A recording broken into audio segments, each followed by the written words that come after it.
what really worried me going back to the Gallup poll originally was the lack of institutional trust.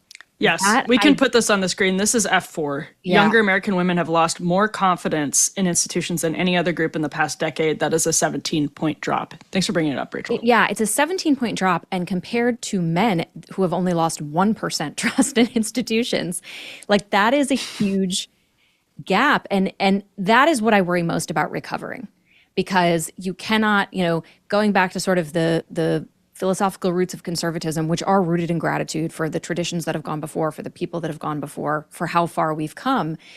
Part of that is a respect for the mediating institutions and the role they play in society, the role they play in building, families, in building a virtuous people, in building a society where you can have little platoons and a smaller government.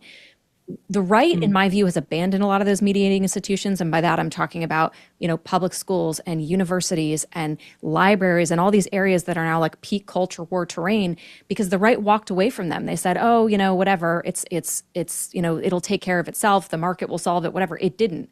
And now these institutions that have supported society for a long time are crumbling. And this also goes toward our government institutions. Right? We rightly do not trust the FBI, and we are finding out in great detail why, speaking from our personal experience, being, harassed and subpoenaed and all these things by our own government with my tax dollars in my name, right? This was done to the organization that I helped to build. How do you restore that trust? Because you cannot move forward, I don't think, as a collective small r republic if you do not have that trust. And I think a lot of that goes toward this demand for transparency. This is not a partisan demand anymore. I think it's a demand for survival.